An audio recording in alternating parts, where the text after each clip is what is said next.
Não, vocês imaginam se tivesse dado um problema técnico e a gente tivesse que fazer de novo? Não, vocês imaginam que loucura? Oh, meu lindo, eu tenho uma palavra de Jesus para você. De verdade, eu tenho certeza que essa palavra é algo profético sobre você. Esse deserto vai passar, ele não é para sempre. Haverá uma vitória poderosa de Jesus sobre você, e uma nova estação do Senhor está chegando em nome de Jesus. Amém. Mas antes de começar, dois recadinhos rápidos. Primeiro, curte o vídeo, comenta, compartilha, manda pra todo mundo. Isso, geral, manda nos grupos da família. Eu nunca falei isso pra vocês, mas vocês sabiam que dá pra sair de um grupo de WhatsApp e ninguém sai mais? Ninguém sabe? É uma boa notícia. Bom, manda pra todo mundo, compartilha, comenta.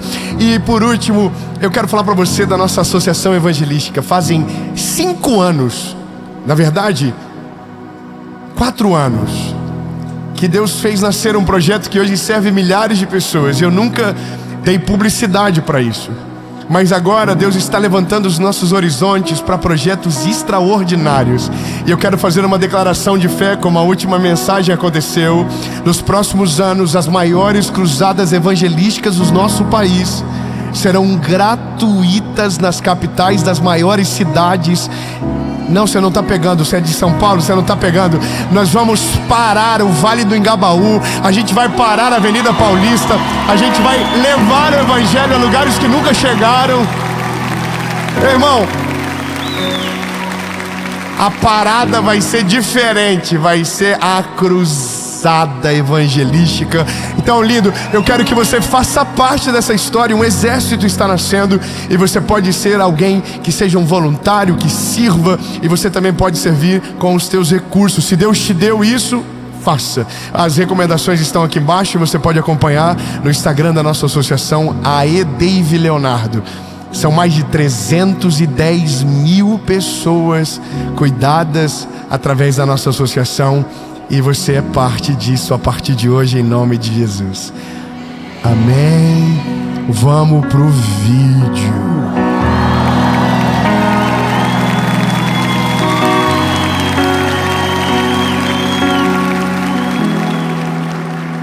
Ai, de quem é a culpa de dar as coisas erradas na nossa vida, né?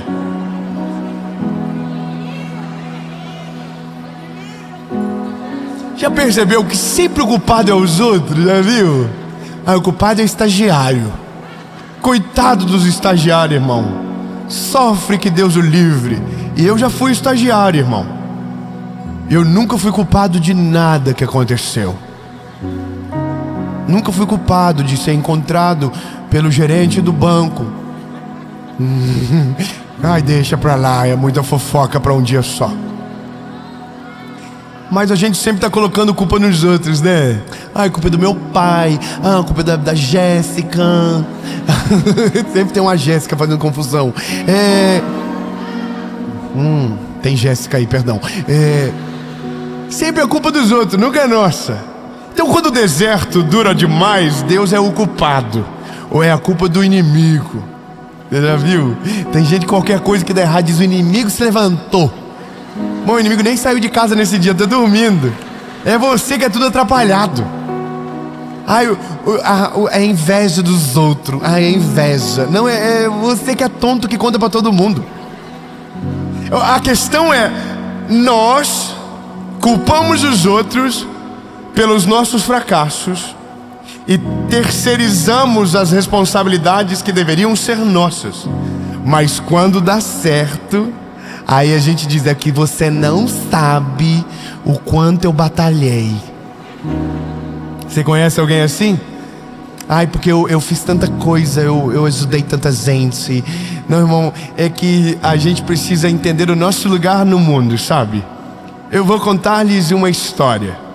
E essa história, para mim, é o texto áureo do Velho Testamento, porque mostra um povo que foi julgado e perdeu grandes oportunidades por não serem responsáveis com as suas atitudes.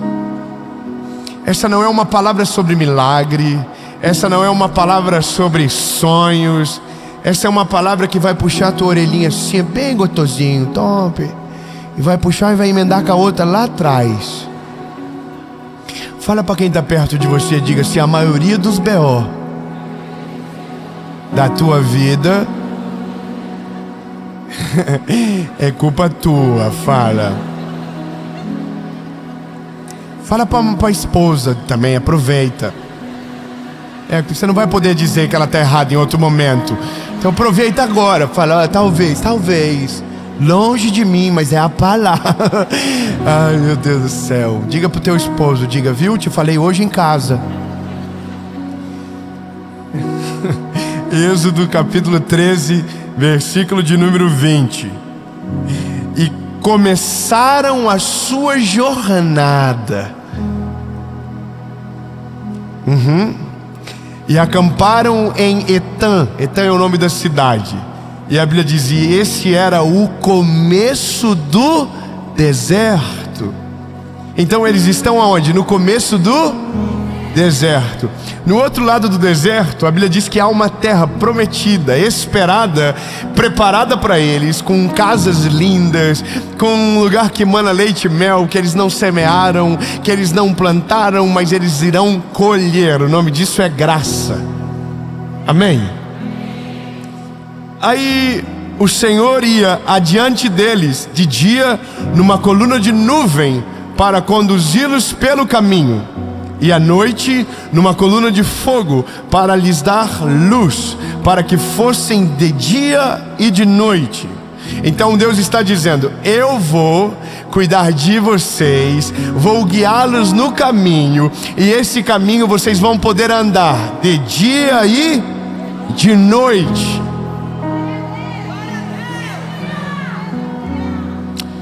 Ele não tirou a coluna de nuvem de dia e nem a coluna de fogo à noite de diante do povo.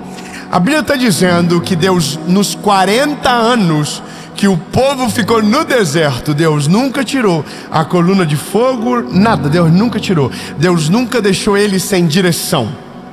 Ou seja, por que eles se atrasaram tanto? O X da questão é: se Deus preparou um caminho, observe comigo por favor isso. Se Deus preparou um caminho, se Deus tinha um endereço, que é diferente do que Deus fez com Abraão, por exemplo. Com Abraão, Deus disse que mostraria o lugar. Para eles, Deus já disse como seria o lugar. É uma terra que emana leite e mel, é uma terra maravilhosa, é uma terra linda, é uma terra poderosa, é uma terra, uau, maravilhoso. Então saiam do Egito. E aí a Bíblia diz que o povo saiu do Egito para a terra prometida, e tinha coluna de fogo, nuvem de fumaça, havia luz, havia direção. E esse povo não chegou, e demorou 40 anos. Já parou para pensar que tem coisas que Deus de verdade faz demorar, mas tem coisas que Deus queria que fosse rápido. Existem coisas que Deus tem pressa para fazer na nossa vida. Existem coisas que Deus quer que seja para ontem, que você levante logo, que você viva rápido, porque há uma urgência no nosso tempo. A Bíblia diz: os campos estão brancos, mas poucos são os ceifeiros. Cadê os ceifeiros? Cadê as mulheres de Deus? Cadê os homens de Deus? Cadê as famílias de verdade? Você acha que Deus não quer abençoar o teu casamento para ontem? Você acha que Deus quer ficar enrolando você para abençoar a tua vida? Você acha que Deus não quer que você viva logo o plano dele? É óbvio que Ele quer, mas a pergunta é: se Ele quer, por que não acontece? Existem coisas que é coerente a gente esperar o tempo. Eu sempre uso o exemplo dos meus filhos. Os meus meninos, eles amam carro, mas isso não os torna aptos a dirigir um carro. Eles não têm idade, eles não têm tamanho, eles não têm maturidade. Então tem coisas que de verdade é preciso que a gente se amadureça, sabe? É importante que a gente esteja mais preparado. Mas para algumas coisas já poderia ter acontecido há muito tempo. Existem coisas na nossa vida que era para ter acontecido no ano passado e não aconteceu. Existem coisas na nossa vida que era para ter acontecido em 2016 e ainda não aconteceu. Já era para a gente estar na terra prometida, já era para a gente estar vivendo coisas extraordinárias, já era para a gente estar vivendo algo poderoso, mas a gente ainda não viveu, e a gente ainda não entendeu porque não está vivendo. Alguém vai dizer: Deus não está fazendo milagre. Não, irmão, tem milagre dia e noite no deserto. O maná cai do céu, a nuvem de fogo, a coluna de fumaça. Tem milagre todo dia, a água sai da rocha, o mar vermelho se abre, uma nuvem de codornizes, a roupa cresce no corpo. Tem milagre todo dia. Então o povo não saiu, não ficou no deserto por falta de milagre. Tinha milagre todo dia. Sabe, diga com a boquinha linda que Jesus te deu, diga: na minha vida tem milagre todo dia. E você está vivo, bebê. Você está aí me ouvindo agora, tem fôlego no teu pulmão. Você me ouve com os teus ouvidos, você está me vendo com os teus olhos. Você está aqui agora. O pau está torando, tem guerra, tem crente sendo perseguido, gente sendo morto pelo evangelho. E você está aqui sentado lindamente, ouvindo uma palavra. Você está aí no seu carro, na sua casa, whatever, aonde você está me ouvindo. Tem gente que não tem o privilégio de ouvir uma palavra do evangelho porque foi proibido. Isso é um milagre, meu lindo. Tem gente que era para estar aqui e não está mais. Você está aí me ouvindo, isso é um milagre. Falei: eu sou um milagre. Então o problema não é milagre, entendeu? O problema não é milagre, o problema não é isso. A gente está aqui agora. Então, se o problema não é falta de milagre, por que ainda não vivemos nada do que somos preparados para viver? Por que não vivemos? Por que ainda estamos andando em círculo? Por que ainda não estamos vivendo o sobrenatural de Deus? Por que ainda a nossa vida é vazia? Por que ainda a gente ainda está chorando pelo mesmo motivo? Por quê? E aí a Bíblia vai dizer: Deus, por conta da desobediência do povo, a desobediência fez com que o deserto, que era para ser passageiro, virasse um lugar de 40 anos de permanência. E aqui eu entro na responsabilidade do que de fato é ser alguém cristão. Sabe? É aqui o cerne de tudo, aonde nasce uma responsabilidade que não torna a graça de Deus inútil sobre a nossa vida. O fato de sermos amados por Jesus, o fato de ter a graça de Deus derramada sobre mim e sobre você, o fato de colhermos daquilo que não plantamos pela graça de Deus, não faz com que o deserto passe logo, se o nosso coração não estiver nele de maneira completa. Eu poderia ser específico e talvez seja de uma maneira educada para não me tornar pesado a vocês, mas tantos de nós queremos viver o melhor de Deus entregando o nosso pior para Ele.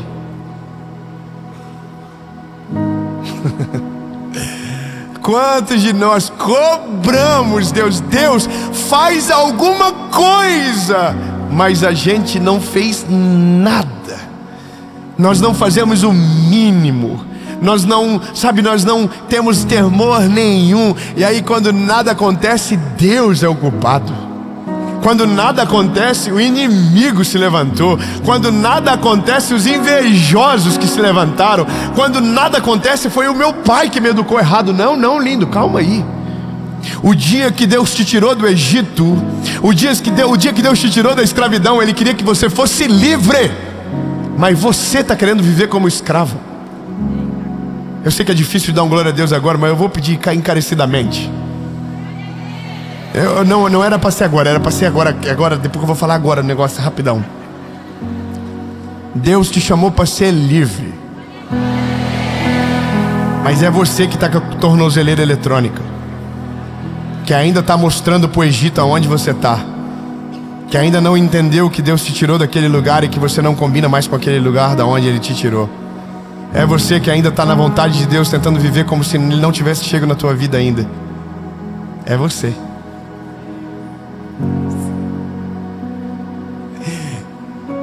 Eu tenho orado muito para que a geração que me ouve amadureça logo. Amadureça de verdade, sabe? Não adianta você me ouvir e achar que isso te torna alguém de Jesus. Não, isso não te torna ninguém de Jesus. Isso te torna um espectador de uma palavra que às vezes te anima, que às vezes te confronta, mas não tem o poder de mudar você se você não levar isso para a sua vida diária. O Evangelho não é sobre o que você ouve, é sobre o que você decide colocar em prática na sua vida. Então, meu lindo, não adianta nós desejarmos o melhor de Deus entregando o nosso pior para Ele, sem temor, sem comprometimento, sempre vazio, sempre desligado. Para pensar, lindo, quantos de nós na presença de Deus estamos desligados da vida? Estamos olhando as coisas que estão passando lá fora, estamos cuidando da vida dos outros, estamos resolvendo coisas que não era para ser resolvido, e aí a nossa vida está em círculos e nada acontece. E Deus está olhando para você dizendo: o milagre está todo dia acontecendo. Todo dia eu estou aqui, todo dia tem coluna de fogo, todo dia tem a provisão, todo dia. Então é você que transformou um lugar de passagem num lugar de moradia. Não fui eu que quis isso para você. Porque todo mundo está dizendo: eu estou vivendo o processo de Deus. Não, lindo, você não está vivendo o processo de Deus, não. O processo de Deus já tinha que ter acabado faz 10 anos atrás já. Agora é só você que se perdeu. Desculpa, me perdoa. Eu estou no processo de Deus. Conversou com ela ano passado, ela disse a mesma coisa. Passou 5 anos, nada aconteceu. Eu estou no processo. Deus está trabalhando. É o processo. Passou 30 anos. Eu estou no processo de Deus. O que é isso, irmão? Não é processo, mas é que você é repetente mesmo. Você nunca passou de ano, você nunca passou direto. Você está na terceira chamada já da vida, meu lindo. Então me desculpa te incomodar um pouco, mas não é processo de Deus que você está vivendo não, irmão. É só você que é tonto mesmo. É só você que não obedece. É só você que não ouve Deus e pratica o que Ele está falando com você. É só você que está caindo no mesmo buraco toda semana. É só você que não consegue mudar o teu caminho. É só você. Desculpa. Tô leve, já tô mais leve já. Fala pra quem tá perto de você. É pra nós isso aí, tá? Não é pros outros não, é pra nós mesmo. Olha, essa pauladinha é pra gente mesmo, porque a gente tá aqui, não é pra quem tá lá fora, é pra gente. É você que tá no Uber, é pra você mesmo aí, é isso. Porque a gente também apoia dizendo: pra quem que Deus tá falando um negócio desse? Você já viu? Sabe qual que é o pior deserto? É aquele que a gente não reconhece. É aquele que você tá vivendo a vida toda e não sabe que está no deserto, porque você está tão anestesiado pelo calor do deserto que nem se ligou que a tua vida está parada há 10 anos, todo mundo foi embora e você está no mesmo lugar ainda. Sabe qual que é a coisa mais triste da vida? É quando você encontra gente que parou no caminho e não prosperou, não seguiu, não avançou, não foi embora. Está no mesmo lugar. É triste demais quando você conversa com alguém que não foi. Eu vou te falar uma coisa, ali, tem coisa que combina com solteiro, que quando você casa é ridículo você fazer, sabia? Eu sou casado faz 16 anos já. 16 vai fazer, eu acho. Talvez se eu estiver errado, talvez eu já teria 16 nessa data agora. E aí ai meu Deus. Quando a gente tem 17 anos assim, tem umas coisas que é legal a gente falar.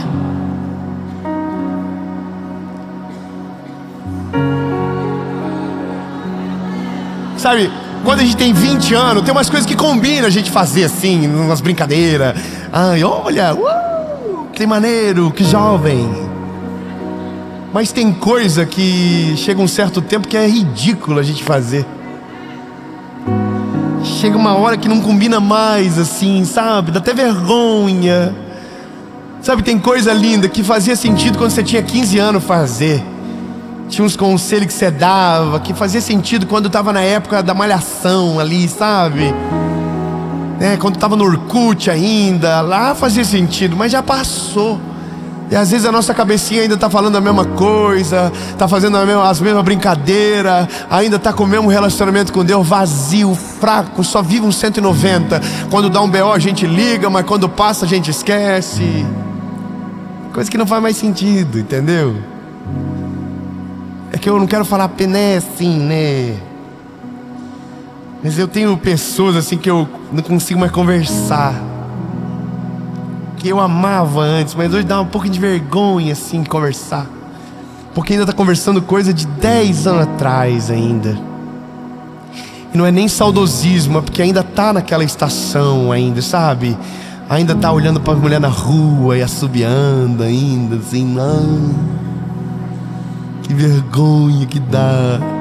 Ainda tá afundado em pornografia, ainda tá discutindo a mesma coisa, ainda é a pasta de dente, ainda sabe, é umas coisas sem sentido. E esse é o negócio, a gente que escolheu ficar nesse lugar. Todos os dias Deus abre uma porta pra gente. Todos os dias Deus nos mostra um novo caminho. Todos os dias Ele diz: lindão, eu tô aqui, bora, levanta, vamos embora. Acorda, muda de rotina. Vai, meu filho, faz alguma coisa. E a gente tá assim, não, é porque o Senhor esqueceu de mim no deserto. Não, meu lindo, Deus tá gritando com você faz 20 anos. Vaza daí, meu lindo, eu não fiz o deserto pra você morar. Eu fiz o deserto pra você amadurecer. Eu fiz o deserto pra você crescer. Eu fiz o deserto pra você aprender. Mas não é pra ficar aí. Vaza daí, pelo amor de mim mesmo. Então deixa eu te falar, meu lindo, não acha que Deus te deixou no deserto e te esqueceu lá. Não, meu lindo, foi você que se esqueceu nessa estação. Foi você que não permitiu que Deus amadurecesse você. Foi você que não mudou até agora. Então não tem ninguém culpado da tua vida tá dando errado. É só você que não cresce. É só você que não amadurece. É só você que ainda está colocando a culpa nos outros e não assumiu que é a tua falta de oração, que é a tua falta de vida com Deus, que é a tua falta de temor. É você o culpado. Olha que agonia. Então, meu lindo, acorda logo. Deus, o que eu preciso fazer? Olha para cima. A coluna de nuvem, a coluna de fogo, a nuvem de fumaça está na tua frente. É só seguir que a terra prometida está te esperando.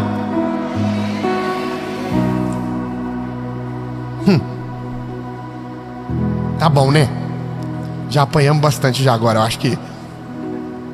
Se tem alguém no deserto aqui, irmão, se eu fosse você, tava chamando o Uber agora já.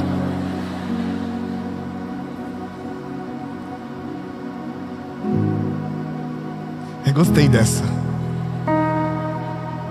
Chama o Uber logo, lindo. Chama o Uber logo desse deserto. Vaza daí. Pede carona. Some daí. Some. Não tem como. Agora, é que tem um problema.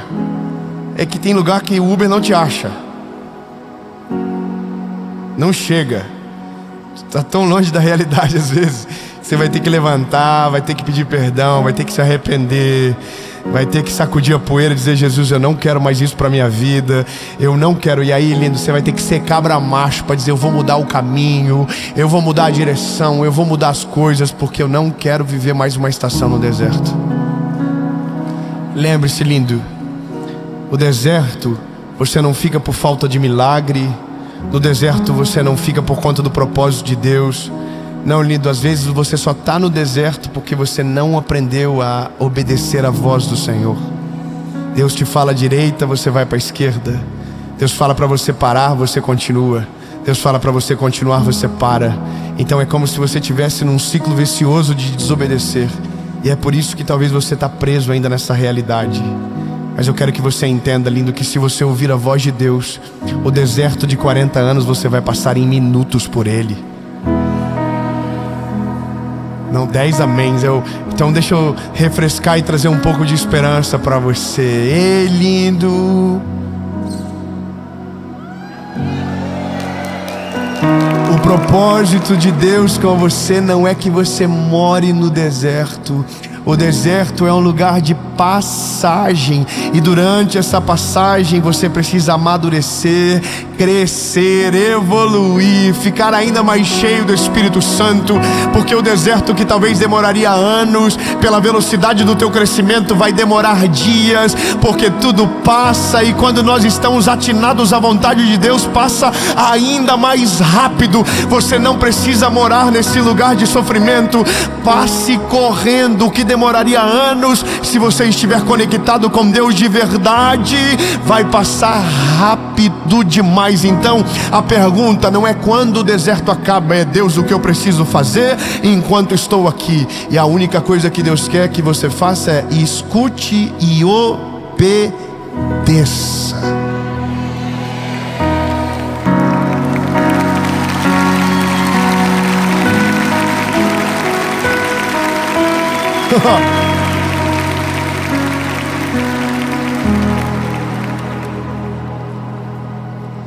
Vamos criar uma situação hipotética. Estou com um problema no meu relacionamento. Deus resolve o meu marido. Ai meu Deus, vou ter que... confusão. Deus muda a vida dele. Ai Deus, ajuda ele a melhorar.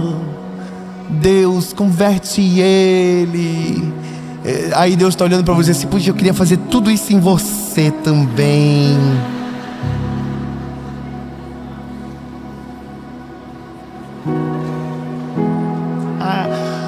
Ai Deus, salva minha mãe, muda a vida da minha família. Aí Deus está olhando assim: puxa vida, eu queria fazer tanto isso em você também. E esse é o negócio. Enquanto você está dizendo Deus faz neles, Deus está dizendo: deixa eu começar em você primeiro. Deixa eu começar em você primeiro. Ei, lindo, quando nós olhamos para a palavra de Jesus, eu olho para o final dessa história, onde Moisés não entra, aonde o povo não entra. E aí Deus dá um conselho para o povo: escolham hoje a quem vocês vão servir. Josué se levanta: escolham hoje a quem vocês vão servir. Se os deuses dos vossos pais que ficaram da além do rio, ou os deuses dos amorreus em cuja terra habitais. Ele diz: eu, porém, eu e a minha casa serviremos ao Senhor. Sabe o que é isso, lindo? Postura de alguém que amadureceu. Não importa o que vocês vão fazer, eu vou viver de acordo com aquilo que Deus tem para mim. Eu não sei o que você está pensando, mas se talvez você está pensando em mandar essa mensagem como indireta para alguém, talvez é só para você mesmo hoje. E olha que até é estranho, porque eu quero que você compartilhe. Mas talvez está na hora de você parar de orar pelos outros e começar a pedir misericórdia a Deus pela tua vida, para que o deserto seja abreviado. Ai, lindo, eu quero dar essa palavra de Jesus para você agora. No nome de Jesus, o deserto será abreviado. O tempo não será longo, o tempo será rápido, porque Deus tem pressa de fazer coisas extraordinárias na tua vida. Portanto, quanto antes você amadurecer, quanto antes você compreender a voz de Deus, mais rápido Deus vai te tirar desse lugar. Porque, de verdade, Deus está levantando as vozes desse nosso último tempo. E talvez você seja essa voz, a sua família seja esse farol. Então, lindo, vaza do deserto rápido. Deus tem algo para fazer poderoso na sua história. Jesus, muito obrigado, Pai, porque hoje o Senhor sacudiu a nossa cabecinha. O Senhor não nos deixou do jeito que nós pensávamos que estávamos. Não, Jesus, a culpa é nossa também. O marido é meio vida louca, Jesus, mas a culpa é nossa. Fala aí, linda, vai.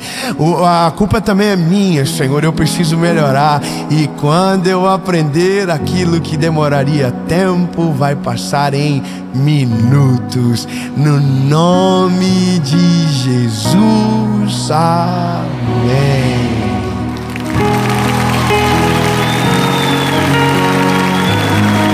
Fala, meu lindo!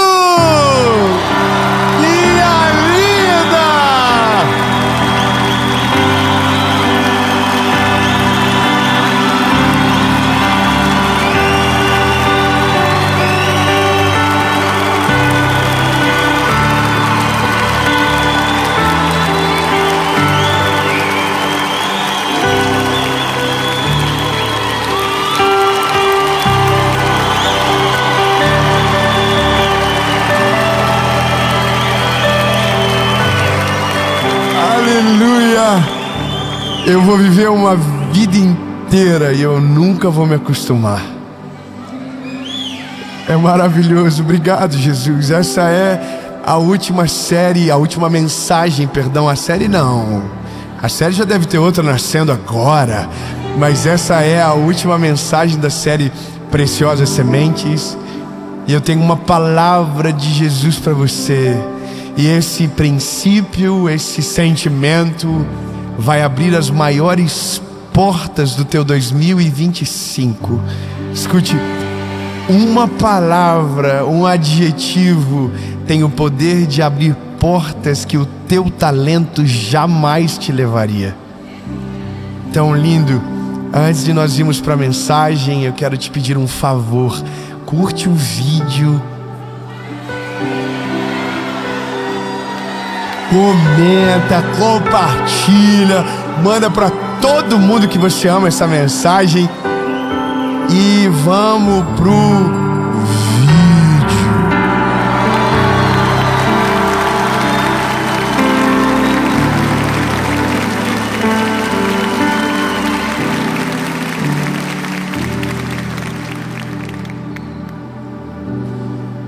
Você sabia que em poucos lugares da Bíblia Jesus abriu o seu coração para falar sobre Ele? Todos os evangelhos é Jesus ensinando a partir dele, que é a palavra de Deus encarnada, mas é Ele falando para as pessoas.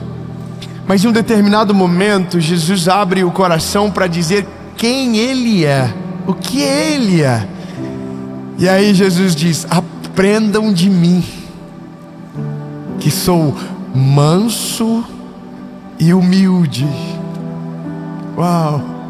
Você já imaginou que o nosso Deus, quando se declara sobre o que Ele é, Ele não diz eu sou pesado em justiça, eu sou severo, eu sou...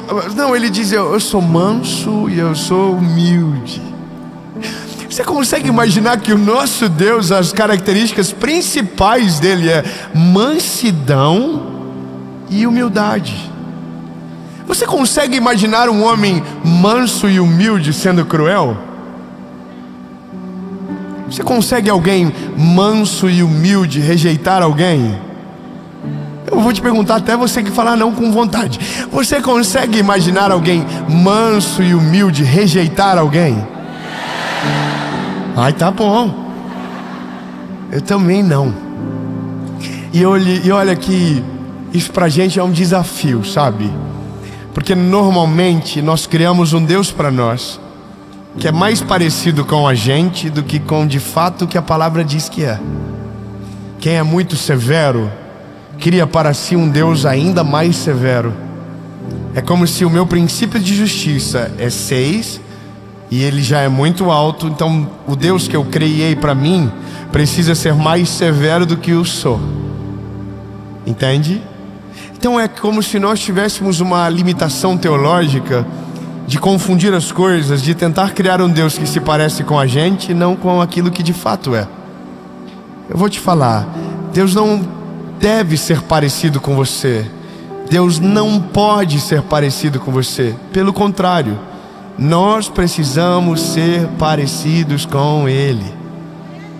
Ai, 10 amém, eu vou dizer de novo, lindo. Nosso desafio na terra é ser parecido com Jesus. Quer ver uma coisa engraçada? Então alguém diz assim: Deus é amor, mas Ele é justiça. Amém. Você crê nisso? Creio completamente. Ele é amor, mas Ele também não é mas, Ele é. E Ele é justiça. Uma coisa não é o antônimo da outra. Não existe porque você é amor, então você não tem justiça. Peraí, é porque nós falamos assim? Porque para nós, se você tem amor, não há uma justiça efetiva. É como se houvesse um escorregão de caráter, onde eu poupo aqueles que eu amo e aqueles que eu não amo, então eu uso a da justiça. É mais ou menos isso. Um outro ponto interessante também para a gente refletir é: quando alguém fala muito sobre o amor de Deus, alguém diz assim: mas você não pode esquecer que Ele derrubou a mesa do templo, lembra? Dos vendilhões. Por quê? Porque tem gente que acha que se você fala muito sobre o amor de Jesus, você gera cristãos imaturos e despreparados. Ok? Você tá entendendo a linha de raciocínio? Agora, Observa comigo. Qual é a postura de Jesus no Novo Testamento em relação ao pecador? Lembra comigo, qual é? Quando ele vê uma mulher prostituta, ele vai para longe dela ou ele vai para perto dela? Amém, vocês estão muito bem. Quando ele vê um homem leproso, ele vai para longe dele ou ele vai para perto dele? Quando ele vê um cobrador de impostos, ele vai para longe dele ou ele vai para perto dele? Então significa que a maioria das interações de Jesus é ele indo para perto do pecador. Quantas vezes na Bíblia Jesus derrubou uma mesa?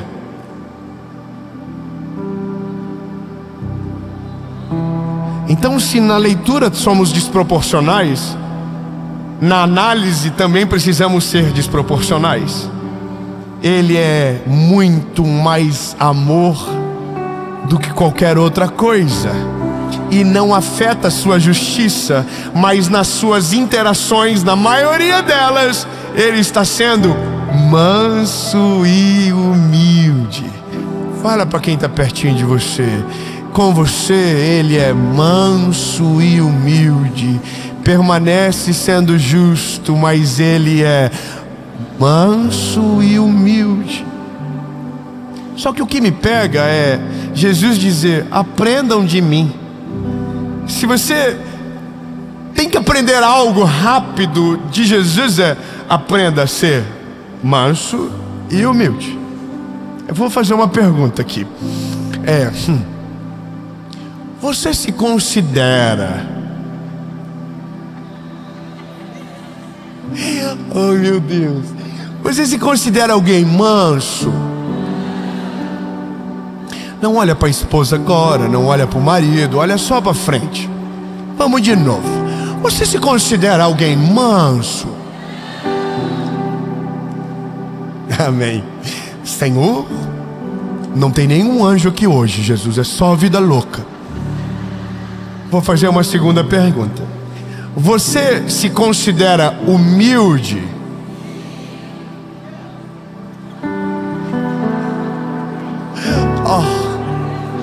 Que lindo. De repente os mansos são humildes agora. Porque eu não sei se você percebe, mas para ser humilde é necessário ser manso.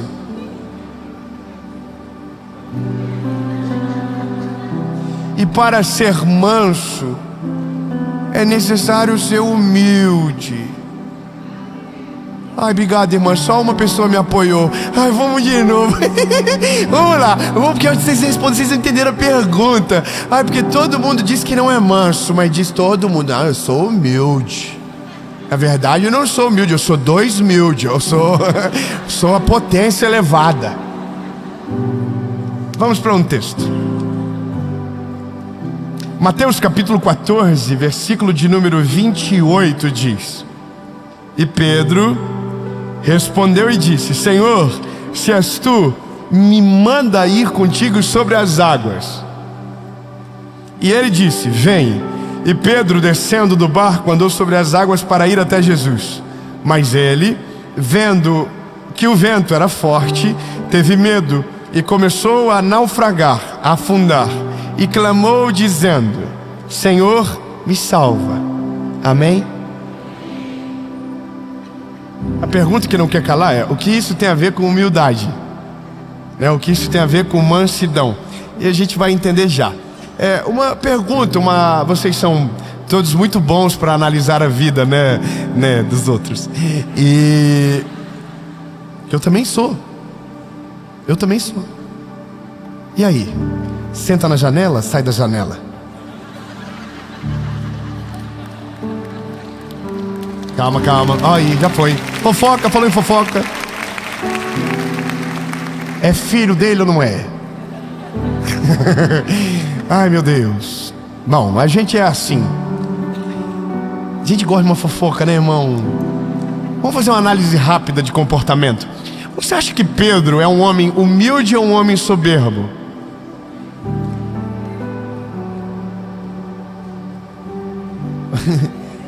Que dúvida. Vamos de novo. Sobre você, você disse que você é muito humilde. E... uau, que lindo. Só não é manso, o que é estranho. Mas Pedro, você acha que ele é humilde ou não? E eu sei porque você está dizendo isso. Porque você sabe que ele não é manso. Então você só está dizendo sobre você. Não é verdade? Fala assim, você é o Pedrão da história. Então basicamente, pela personalidade de Pedro, nós somos tendenciosos a dizer que ele não é humilde. Porque o que nós não entendemos de fato é que mansidão não tem a ver com personalidade, tem a ver com caráter. E o caráter de alguém humilde é naturalmente manso. E o caráter de alguém manso é naturalmente humilde.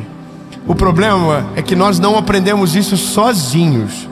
Nós aprendemos com Jesus ou com a dor. E esse é o ponto. Na vida, ou você aprende na dor, ou você aprende olhando para Jesus. E aí, basicamente, é você que vai escolher de que maneira se dará esse aprendizado. Porque para aqueles que desejam ser cristãos, então temos o desafio de ser parecidos com Jesus. E essa é uma batalha diária.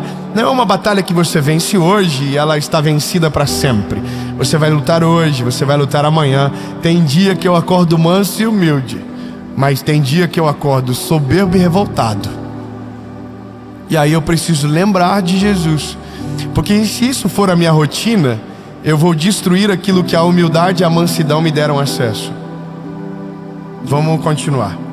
Então Pedro, pela nossa análise, ele não é um homem humilde, porque aparentemente ele não é manso. Deixa eu fazer uma pergunta para você. Pedro é um pescador de peixe, sim ou não? E você é muito bom de reflexão. Eu estou apaixonado por vocês aqui. Vocês estão acertando tudo. Então Pedro é um pescador, amém? Pedro sabe nadar, sim ou não? Uma dúvida. Pedro sabe nadar, sim ou não? Bom, vou te ajudar. Pedro sabe nadar. Fala pro irmãozinho que está do teu lado. Pedro sabe nadar. É porque tem outro episódio na Bíblia que a Bíblia diz que Pedro pula na água do jeito que está e nada. Então diga, o Pedro sabe nadar.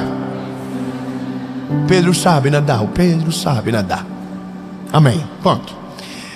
Só que se Pedro sabe nadar, por que de repente Pedro não sabe mais nadar? Mas o medo invalida a nossa habilidade?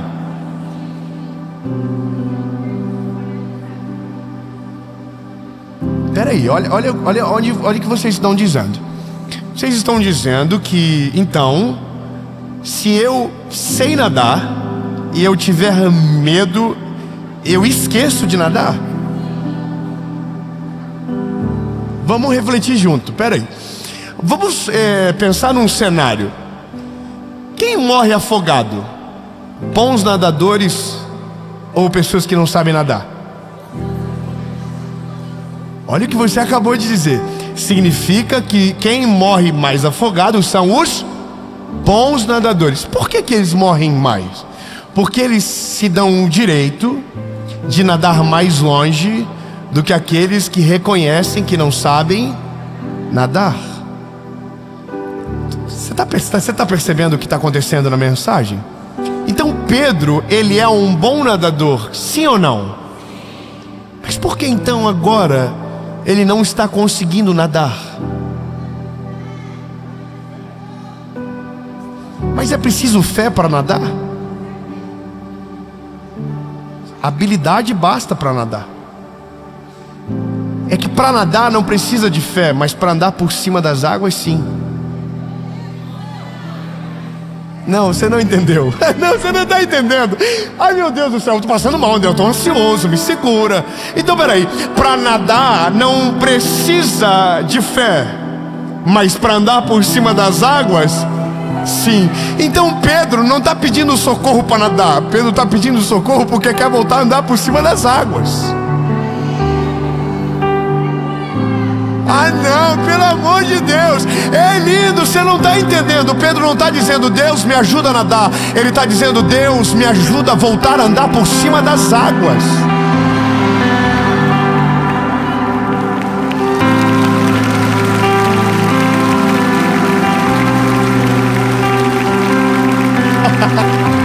É lindo.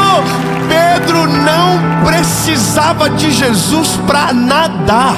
Pedro não estava morrendo afogado porque não sabia nadar. Pedro estava se recusando a bater o braço, sabendo que ele podia andar por cima das águas. Então, meu lindo, se para nadar a tua habilidade é suficiente, para andar por cima das águas você vai ter que ser humilde para reconhecer e dizer: Jesus, eu preciso de você. Eu não consigo sozinho. Eu me recuso a bater os braços para nadar, sendo que existe um Deus na minha frente que tem o poder para me fazer andar por cima das águas.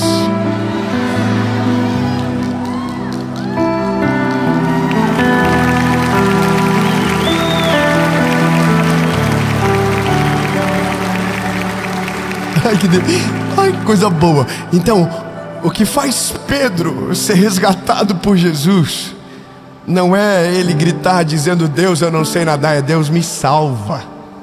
Me salva de mim mesmo. Me salva das minhas habilidades. Me salva do meu talento. Me salva, me salva. Eu quero voltar a andar por cima das águas. Então a Bíblia diz que o Senhor pega ele pela mão, coloca ele de novo sobre a superfície do mar, e os dois voltam andando por cima das águas. Então agora a gente começa a compreender o que Deus deseja da gente. Sabe qual é o problema do nosso tempo?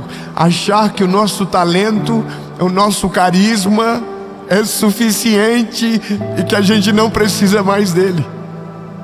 E isso é o que tem mais destruído pessoas todos os dias, casamentos, famílias. Porque é quando você pensa que não precisa mais de nada, quando você pensa que não precisa mais de ninguém, porque você nada. Você aprendeu a falar bem, você se comunica bem, você tem dinheiro na conta, você tem resultado. Então você acredita que por isso você não precisa dele. E aí Jesus está dizendo: lindo, seja manso e humilde. Ser humilde é reconheça que mesmo tendo tudo, te falta tudo e você precisa de mim. Você precisa de mim. Entende?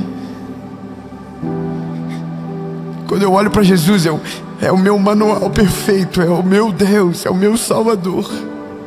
E eu pensei a vida toda coisas erradas sobre Jesus porque aprendi errado sobre Ele. E o meu maior mal da minha vida foi ter pensado errado sobre Ele, porque durante muito tempo eu tinha vontade de ficar longe e não tinha desejo de estar perto. Quando eu conheço Jesus de verdade pela palavra, eu estou entendendo Pedro dizendo: Jesus, eu me recuso a bater braço, eu me recuso a bater perna. Eu sei fazer tudo isso, mas eu não quero isso. Eu estou com você, Jesus, eu estou contigo. Eu prefiro abrir mão da minha habilidade para dizer que a tua graça é suficiente.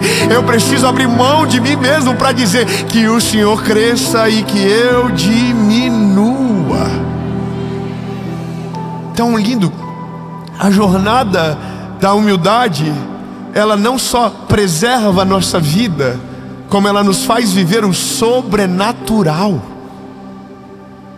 A humildade foi confundida durante o tempo. Para nós, os humildes são aqueles que não têm recurso. Sabia disso? E para nós, achamos errados dizer que somos humildes também. Eu sei que eu ri quando você disse que era humilde, mas ri porque você antes disse que não era manso. Mas se você dissesse que era manso e dissesse que era humilde, talvez eu acreditaria em você. Não é errado reconhecer humildade. Errado é você ter um coração soberbo e se autoproclamar humilde. Ou tadinho de você que porque não tem recurso acha que então é humilde. Não, você só é pobre mesmo.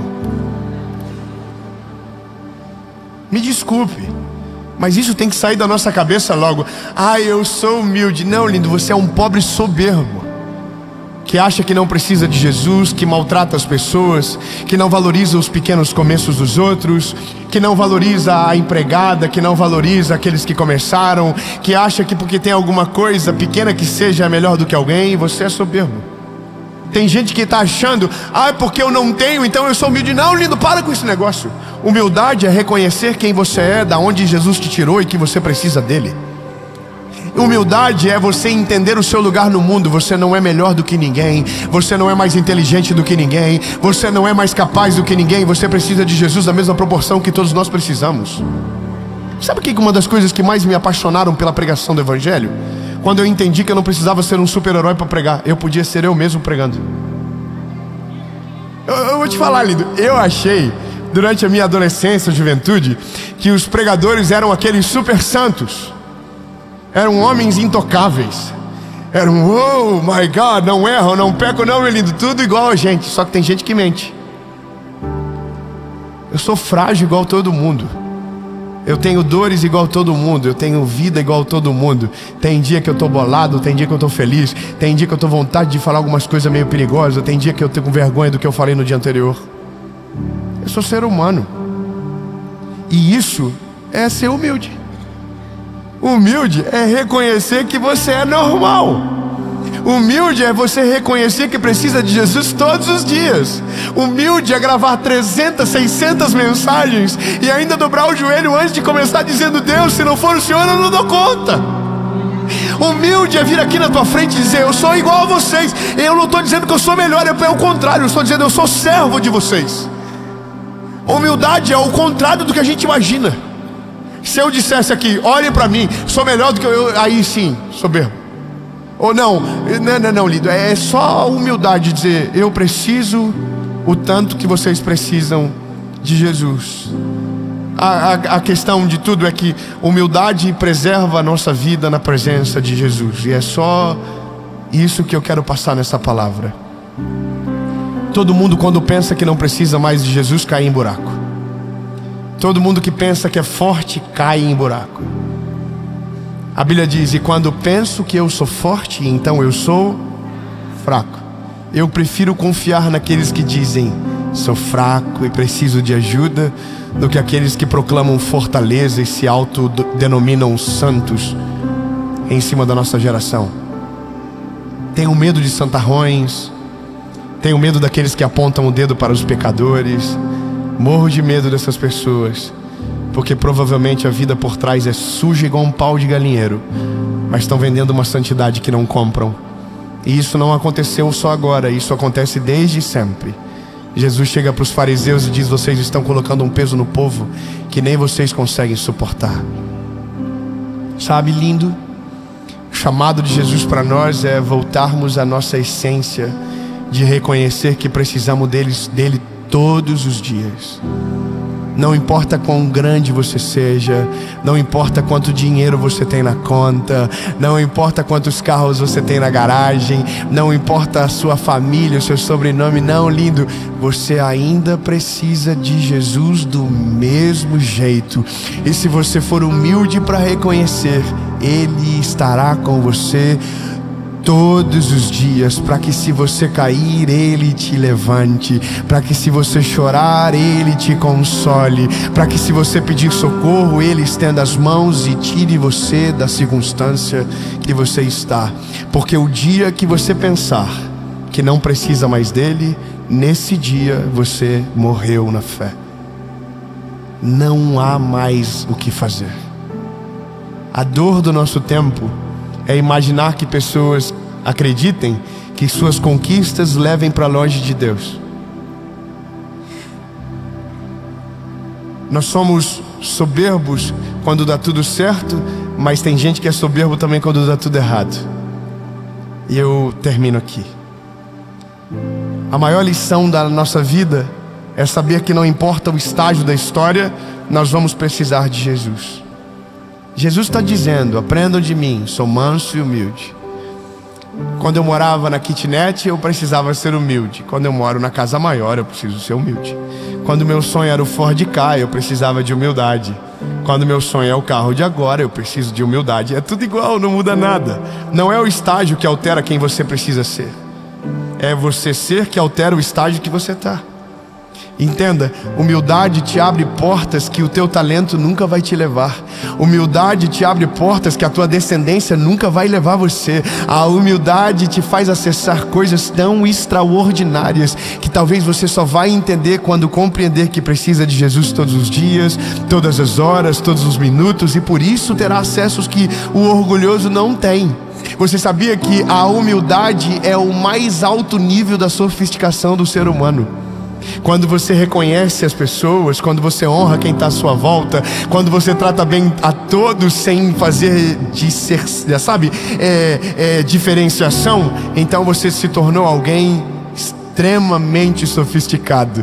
Engraçado pensar que na nossa cabeça o sofisticado é o rico. Não, o sofisticado é o humilde.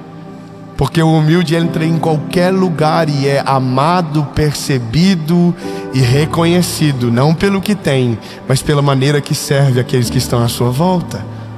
Jesus era amado loucamente por todo mundo, porque ele fazia o que ninguém fazia, amava o que ninguém amava, tratava bem quem todo mundo rejeitava. Se todo mundo corria do leproso, ele tocava no leproso, e não era ele que era contaminado, era o leproso que era purificado. Termino dizendo de Paulo e Silas, e eu acabo. Se o orgulho surge nos dias bons, o orgulho também nos tenta surgir nos dias maus. Orgulho é aquele que vai dizer: chega de Jesus, não preciso mais dele, não deu certo, abandono e vou embora. A Bíblia diz que Paulo e Silas, após pregarem, expulsarem um espírito demoníaco, são presos e açoitados. E nesse lugar de reclusão, no meio de uma cadeia, eles tinham todo o direito de dizer: fizemos tudo por amor ao teu nome, e o Senhor nos abandonou na prisão. Honramos o Senhor, expulsamos demônios do teu nome, e o Senhor nos deixou vir para cá. Mas a Bíblia diz que eles são humildes. E sabe o que eles fazem? No meio da prisão, eles adoram ao nome do Deus de Israel.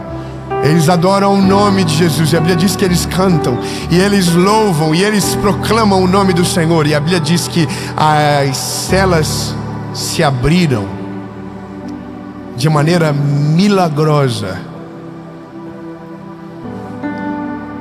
As celas se abriram. Não, pelo amor de Deus, vamos de novo. A Bíblia diz que eles estão presos, estavam pregando o evangelho, expulsando demônios. E a Bíblia diz que eles foram presos. Eles tinham o direito de reclamar, de amaldiçoar, de maldizer, mas a Bíblia diz que eles adoram ao nome do Senhor Jesus. E a Bíblia diz que enquanto eles adoravam, as celas se abriram.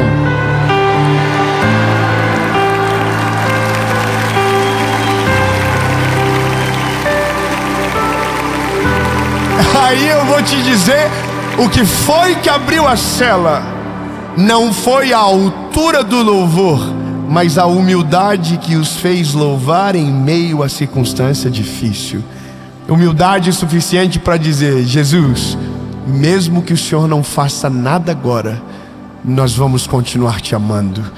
Mesmo que a prisão seja a nossa realidade, nós vamos continuar adorando o teu nome. Aí eu entendo quando Paulo diz: até aqui nos ajudou o Senhor, e por isso estamos alegres. É mais ou menos assim: até aqui foi maravilhoso, mesmo que o Senhor não faça nada daqui para frente, nós vamos amar o Senhor do mesmo jeito. No nosso tempo, Jesus está restaurando os nossos corações, restaurando a nossa alma, restaurando o nosso espírito. E confesso para você que esses últimos meses meus com o Senhor foram justamente sobre isso, sabe? O Senhor me fez lembrar que nada mudou, que não importa o tamanho das coisas, que não importa o número dos inscritos, que não importa a casa que eu moro, que não importa o carro que eu ando, que não importa que hoje eu possa ir em lugares e as pessoas me reconhecem pelo rosto, pela voz. que eu ainda sou o menino que ele encontrou sujo, ferido e machucado. Nada mudou. Nada mudou. Nada mudou, nada mudou, nada mudou. O fato de ser mais pessoas vendo, nada mudou. O fato de ter mais pessoas ouvindo, nada mudou. Ô André, nada mudou, André. Lembra quando a gente pegava o carro e viajava para os interiores de Santa Catarina para pregar em igrejas pequenas que não tinha quase ninguém para nos ouvir? André, você lembra quanto a gente era humilhado? Você lembra o tanto de provação que a gente levava? Lembra que a gente ia lugar para comer e não tinha dinheiro para comer o que a gente queria, mas a gente estava lá servindo ao Senhor? Bom, a vida mudou, a gente está hoje em São Paulo, a gente pode comer num restaurante melhor, tem muita gente ouvindo, mas sabe de uma coisa, André? Nada mudou. Nada mudou, André. Nada mudou.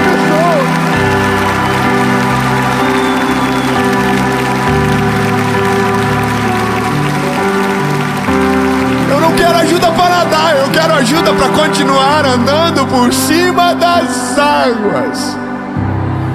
E André, o dia que mudar, você tem o direito de ir embora. O dia que mudar, a gente tem o direito de te abandonar. Se você mudar, a gente tem direito. Porque eu não amei você por conta do teu talento, eu amei você por causa da graça de Deus em você. Você entende? A mesma coisa, André, a gente precisa dele. A gente vai gravar mais 1000 séries, eu não sei até quando Deus vai fazer isso, mas a gente vai precisar dele a vida toda. Você vai casar, André, você vai precisar dele a vida toda, amém?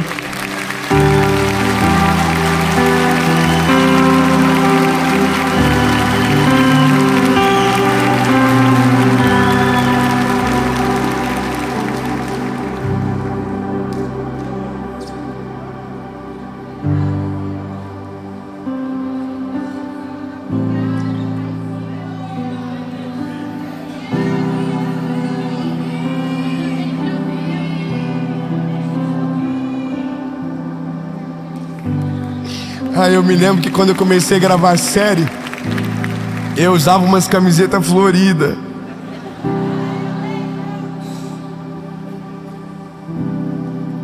Eu me lembro que quando a gente gravou a primeira série, era uma câmera, era umas luzinhas bandidas no fundo, era o Kalel, que até hoje não aprendeu a deixar o retorno ligado. E não tinha o Vendrasco que ajudava ele, era sozinho. Era nós três. Era o Marco assistindo sentado no chão, lembra? Nada mudou. Nada mudou, nada mudou. E se mudar, fica perigoso. Eu me lembro da primeira mensagem, do primeiro apelo, e nada mudou. Eu ainda faço apelo, e eu não vou deixar que esse evento termine sem te fazer a pergunta mais importante da sua vida. Chegou a hora de você entregar a sua vida para Jesus de verdade, lindo. Não é só ouvir, é sobre viver. Se arrepender dos seus maus caminhos. Reconhecer é um ato de humildade. Reconhecer que você é pecador e que o sangue de Jesus na cruz do Calvário foi pelos teus pecados, e que essa mensagem é para você. Para você que foi embora da presença de Jesus e hoje, por um lapso de memória, deu muita saudade e quer voltar. Ser humilde para refazer o caminho, para voltar de novo para Ele, do lugar aonde você não deveria ter saído. Ser humilde para reconhecer que foi os teus pecados que levaram Ele para a cruz, e que você viveu uma vida toda longe dele, mas hoje quer tomar essa decisão pela primeira vez. Você não vai viver mais um ano da mesma maneira. Você vai entregar a sua vida de verdade para Ele para sempre. Humildade para reconhecer que você precisa de um Salvador, que você precisa mudar, que você precisa dele mais do que qualquer outra coisa. Eu vou fazer essa pergunta, e sua resposta for sim, você vai levantar as mãos e a gente vai orar e vai fazer a maior festa que esse lugar já viu. Se a sua decisão for sim para uma das duas perguntas ou 3, levante a mão. 1, 2, 3.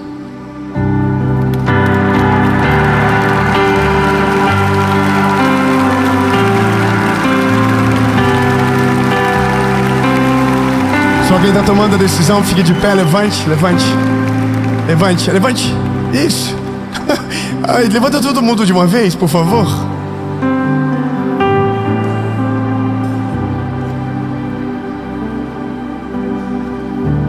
Se você estiver tomando essa decisão assistindo esse vídeo, seja humilde. Escreva, comenta que você está tomando essa decisão. A gente quer ver você e orar por você também. E para você que está aqui, se tem alguém que você ama perto de você tomando essa decisão, dê um beijo nela agora. Dê um abraço nela, diga para ela: essa é a melhor decisão da sua vida. Isso. Eu tô ouvindo barulho de beijo daqui, que gostoso. Feche os seus olhos, você que está tomando essa decisão. Ore comigo. Senhor Jesus, eu reconheço que sou frágil e pecador.